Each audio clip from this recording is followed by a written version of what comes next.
So guys, in today's video we will be going through every single PlayStation from number 1 to number 5. Let's get on to it. Hello there guys and welcome back to Everything PlayStation. So as I said in the intro, so in this video we will be looking at every single PlayStation from number 1 through to number 5 and ranking them from A tier to C tier. Yes, it's a tier list video. I know it's been done a million one times at this point, but I thought I'd give my views. So the way this is going to work, guys, I will be going through each PlayStation with you and seeing which one I like the most. And at the end of the video, I will be telling you personally which I think is the greatest PlayStation of all time. Let's get cracking. So you join me on my computer here where we have all the PlayStations lined up here. So what we're going to do is we're going to split this into A, B or C, okay, depending on which one I like and the games that came out with them. So that's exclusives only. So we're going to go through each PlayStation. We're going to go off base console for each, okay. So to start off at number 1, we have the PlayStation 1. Now, obviously, this game's console came out in 1994, and genuinely it was amazing. And it was the first time we saw Crash Bandicoot, not the microphone. So it was the first time we saw Crash Bandicoot, Gran Turismo, games like that. Really influential games for its time, and of course Spyro as well. And it really introduced us all to the 3D gaming world, which we know and love today. So for that reason, I think the PlayStation 1 deserves to be in B tier for that exact reason. Because it was just so influential, and you know, not a lot of games exclusively to it, but again, it was the first time we really got introduced to the 3D model, so that's why it's there. And I'm not letting nostalgia come into this at all. It's literally just my opinion. Okay, so the next one, obviously, we have the PlayStation 2. Now, where does this one go?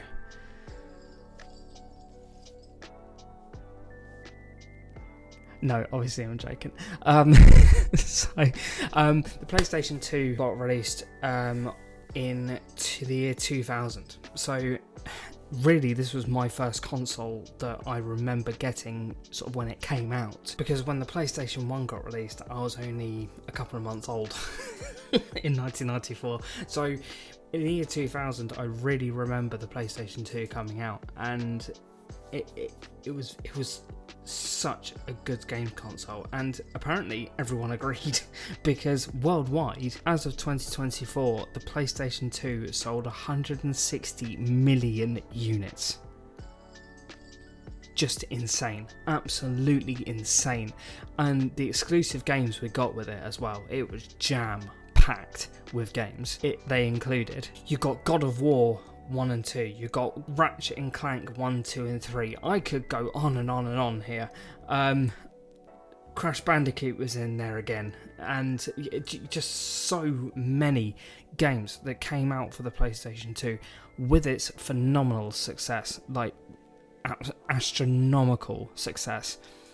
So with that, the PlayStation 2 is going in A tier. Absolutely deserves that, and anyone who disagrees, you're wrong. Of course I'm joking. So the next one, guys, we are looking at the PlayStation 3. Now this one got released in 2007, and again, I was in school during the release of this console, so prime time for me, this game's console. You know, not an exclusive, but many hours plunged into Red Dead Redemption, plunged into Grand Theft Auto, plunged into FIFA, and honestly, such good times for me and my friends in school. I adored the PlayStation 3, and with the exclusives as well, they included God of War 3, they included Demon's Souls, they included The Last of Us, they included Infamous 1 and 2.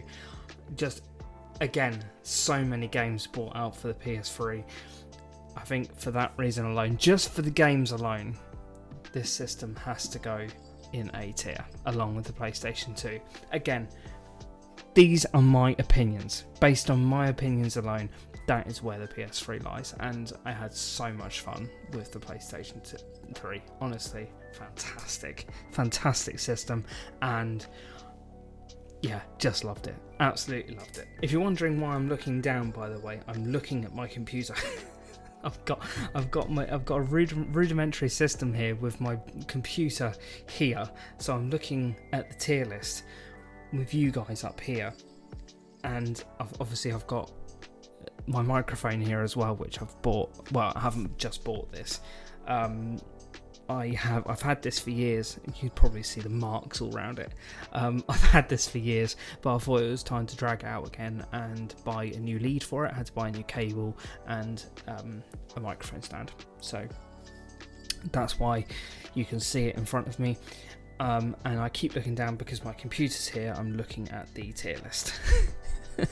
So just to make you aware. So the PlayStation 3, I think, deserves in A tier. So the PlayStation 4 came out in 2013. So here it is. So I didn't actually have this one. So I am going to mark this over here, and I'm going to judge it based purely on the PS4 Pro, which is the one I had. So the PlayStation 4 Pro, the PlayStation 4 came out in 2013. I can't remember when the Pro came out.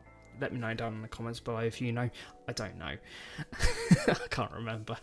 But the PlayStation 4 came out in 2013, and I moved over to Xbox at that time because that's where all my mates were.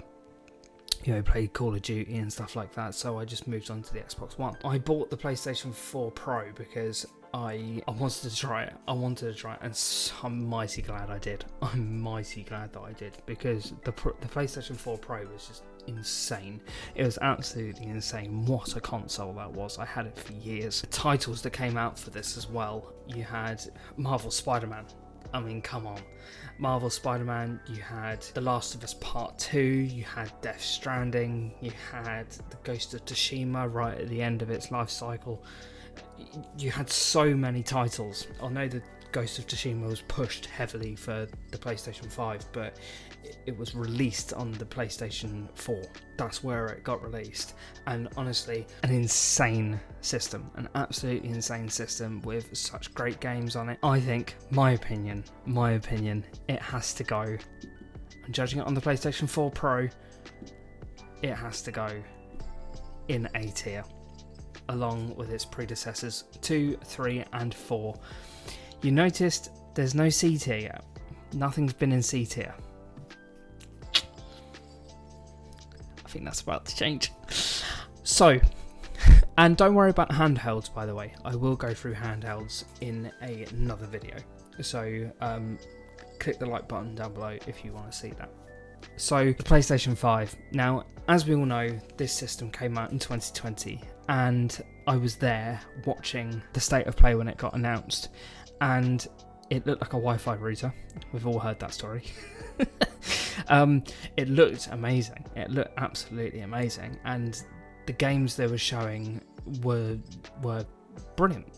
Were absolutely brilliant. Ratchet & Clank Rift Apart. That was the only game, really, that I saw released day one on the PlayStation 5 Pro, but the PlayStation 5. Correct me if I'm wrong, but I think it is.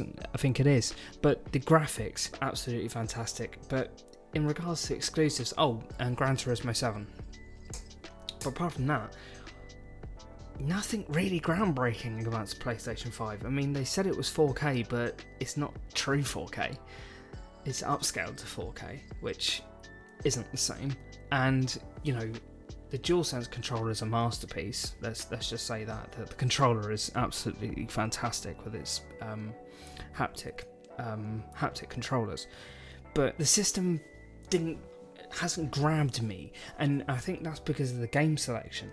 Genuinely, I think the exclusives for the PlayStation 5 just haven't been there. They haven't been there, and with Spider-Man 2 it got better, and with Wolverine coming out soon, and you know, all these big titles coming out, and you know, Forza coming to the PlayStation. I think it's out already. With all of that said and done, I do feel that it's getting better, but we're 6 years into its life cycle, and I think it should be there now, and it's not. So for that reason alone, just the style and the DualSense controller just isn't going to cut it for me. So it's going to have to go into C tier, just because of the problems they had releasing it in the past as well, you know, during the pandemic and everything else like that. I know it really wasn't their fault, but that is my opinion. So A tier, we have the PlayStation 2, the PlayStation 3 and the PlayStation 4 Pro. B tier, we have the original, the Grandmaster. I think that you could switch between B and A. You could switch it, and the PS5, sorry, it might move up a little bit.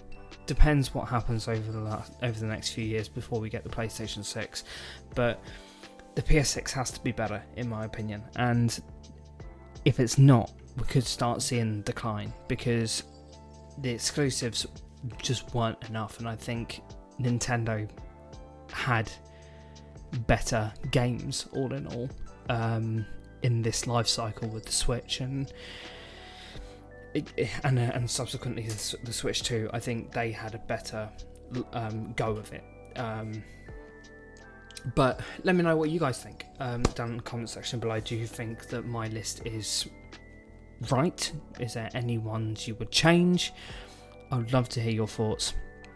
Now, in regards to which one I like better and which one I like the most and which one I had the most fun with, it bounces every day. I want to say the PlayStation 3 because honestly I had the most fun with that with my mates, but I think I'm gonna have to go with the PlayStation 4 Pro because I got it and I absolutely fell in love with it, and the overall experience, the games that got released from it. I spent hours in Days Gone and so on and so forth. Marvel Spider-Man, I platinumed.